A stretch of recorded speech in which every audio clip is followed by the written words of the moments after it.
మీ అకౌంట్లోకి కొంత డబ్బు వస్తుంది. దాన్ని మీరు వేరే అకౌంట్లోకి ట్రాన్స్ఫర్ చేస్తారు. ఇలా చేసినందుకు మీకు కమిషన్ కూడా వస్తుంది. జస్ట్ అకౌంట్ నుంచి అకౌంట్కి ట్రాన్స్ఫర్ చేసినందుకు పేమెంట్. భలే ఉంది కదా ఈ ఆఫర్. ఇలా ఎంతైనా సంపాదించవచ్చని ఎవరైనా మీ దగ్గరికి వస్తే మీరేం చేస్తారు?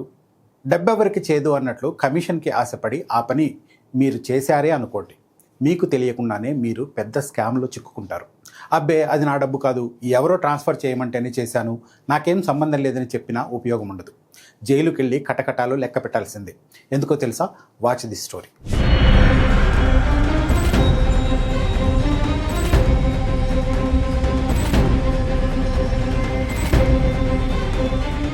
మనీ మ్యూల్, ఈ మాట ఎప్పుడైనా విన్నారా?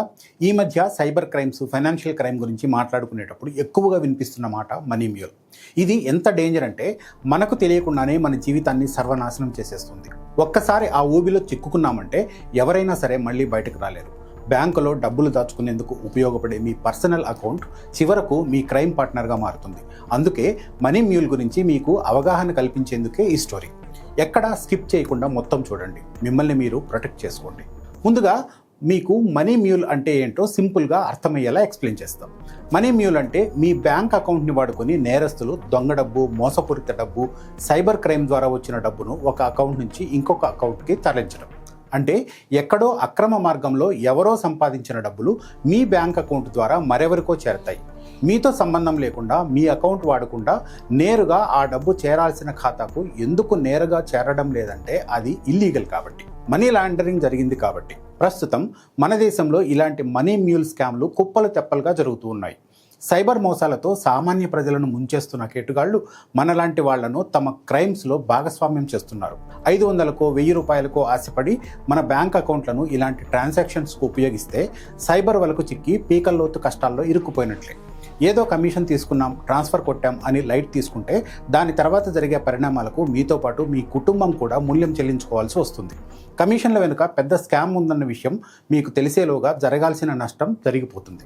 కేవలం ఇది కమిషన్ల వ్యవహారం మాత్రమే కాదు, దీని వెనుక పెద్ద నెట్వర్క్ ఉంటుంది. అమాయకులను వలలో వేసుకొని తమ క్రైమ్ నెట్వర్క్ కోసం వాడుకునేందుకు వీళ్ళు రకరకాల అవతారాలు ఎత్తుతూ ఉంటారు. మీకు ఒక ఫేక్ జాబ్ ఆఫర్ పంపుతారు. ఫైనాన్స్ అసిస్టెంట్ లేదా పేమెంట్ ప్రాసెసింగ్ ఎగ్జిక్యూటివ్ పోస్టులో జాయిన్ అవ్వమని. ఇంటర్నేషనల్ పేమెంట్స్ ప్రాసెస్ చేయడమే మీ పని అని చెబుతారు. జీతం కూడా మంచిగానే ఆఫర్ చేస్తారు. ఆ ఆఫర్కు మీరు ఓకే చెబితే మీకు తెలియకుండానే మనీ లాండరింగ్లో మీరు భాగమైపోతారు. నిజమైన బ్యాంకులు, ఫైనాన్స్ ఇన్స్టిట్యూషన్స్కి ఉన్న స్థాయిలో ప్రపంచవ్యాప్తంగా వీళ్లకు పెద్ద నెట్వర్క్ ఉంటుంది. ఇందులో ప్రధానమైనది మ్యూల్ కంట్రోలర్స్ లేదా రిక్రూటర్స్. అసలు స్కామ్ వీళ్ల నుంచే మొదలవుతుంది. సోషల్ మీడియాలో easy money, work from home, commission jobs పేరుతోనో లేకపోతే వాట్సాప్, టెలిగ్రామ్ గ్రూపుల్లో ఫేక్ జాబ్ ఆఫర్స్ ఇచ్చో ఈ నెట్వర్క్ తమ పని మొదలు పెడుతుంది. సైబర్ మోసాల ద్వారా డబ్బులు సేకరించే ముఠా వీళ్లకు అనుసంధానంగా పనిచేస్తూ ఉంటుంది. హ్యాక్ చేసిన బ్యాంక్ అకౌంట్ల నుంచి కాజేసిన డబ్బులు, ఫిషింగ్ ద్వారా దోచుకున్న నగదు, ఆన్లైన్ స్కాముల ద్వారా మోసపోయిన బాధితుల డబ్బు, క్రెడిట్ కార్డుల సమాచారాన్ని తస్కరించి వాటి ద్వారా పోగేసిన డబ్బు, ఇలా వివిధ అక్రమ మార్గాల ద్వారా కూడబెట్టి వేల కోట్ల రూపాయలను బదిలీ చేయడానికి స్కామ్సర్స్ మిమ్మల్ని, మీ ఖాతాలను వాడుకుంటారు. మీ ఖాతాల్లోకి చేర్చిన డబ్బులను ఎప్పుడు, ఎక్కడ, ఏ రూపంలో తిరిగి క్యాష్ చేసుకోవచ్చో కూడా వీళ్లకు బాగా తెలుసు. చాలా సందర్భాల్లో వేరే దేశాల్లో ఉన్న అకౌంట్లకు డబ్బులు ట్రాన్స్ఫర్ చేయమని అడుగుతారు. కొన్నిసార్లు క్రిప్టో వ్యాలెట్లకు పంపమంటారు. మరికొన్నిసార్లు వాళ్ళు చెప్పిన ప్రోడక్ట్ను కొని తాము చెప్పిన చిరునామాకు పంపమని ఆదేశిస్తారు. క్యాష్ విత్డ్రా చేసి ఇవ్వాల్సిన సందర్భాలు కూడా ఉంటాయి. పోలీసులతో పాటు సైబర్ క్రైమ్స్ను ఇన్వెస్టిగేట్ చేసే బృందాల కళ్ళు గప్పేందుకు ఎన్ని అడ్డదారులు తొక్కొచ్చో అవన్నీ వీళ్ళకి తెలిసే ఉంటాయి. ఈ తరహా స్కామ్ గురించి ఏమాత్రం అవగాహన లేని విద్యార్థులు, ఉద్యోగులు, మహిళలు కమిషన్లకు కక్కుర్తిపడి తమ జీవితాలను నాశనం చేసుకుంటున్నారు. ఆ కుంభకోణాలతో మీకు ఎలాంటి సంబంధం లేకపోయినా మీ అకౌంట్ల ద్వారా ట్రాన్సాక్షన్స్ జరిగినందుకు మీరు కూడా చట్ట ప్రకారం మనీ లాండరింగ్కు పాల్పడినట్టే లెక్క. ఫైనాన్షియల్ లిటరసీ ఎంత అవసరమో ఇలాంటి స్కామ్లను చూసినప్పుడు అర్థమవుతుంది. తెలుసో తెలియకో మనీ లాండరింగ్ కేసుల్లో ఇరుక్కుంటే క్రెడిట్ స్కోర్ నాశనమైపోతుంది, బ్యాంక్ అకౌంట్లు ఫ్రీజ్ అయిపోతాయి. అన్నిటికీ మించి జైలు శిక్షతో జీవితం నాశనం అవుతుంది. అందుకే మీరు అప్రమత్తంగా ఉండండి. మీ చుట్టూ ఉన్న వాళ్లను ఎడ్యుకేట్ చేయండి. ఇలాంటి స్కామ్స్లో చిక్కుకోకుండా ఉండేందుకు అపరిచితులతో మనీ ట్రాన్సాక్షన్స్ ఎట్టి పరిస్థితుల్లోనూ చేయకండి. మీకు తెలియని వాళ్ల కోసం మీరు మీ బ్యాంక్ అకౌంట్లు ఓపెన్ చేయకండి. డెబిట్, క్రెడిట్ కార్డులు, యూపీఐ యాప్స్ వివరాలను ఎవరితోనూ షేర్ చేసుకోకండి. మీకు తెలియని అకౌంట్స్కి డబ్బులు పంపకండి.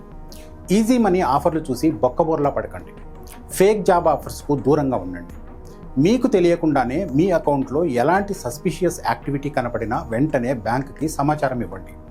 ఈ 7 పాయింట్లను మీరు తూచా తప్పకుండా పాటిస్తే మనీ మ్యూల్ స్కామర్స్ మిమ్మల్ని టచ్ కూడా చేయలేరు. మీ లైఫ్ కూడా బిందాస్గా ఉంటుంది. చివరగా ఒక్క మాట, యువర్ అకౌంట్ యువర్ క్రైమ్. ఈ మాట గుర్తుపెట్టుకోండి, లేదంటే జీవితం స్కామర్స్ పాలైపోతుంది. Be careful.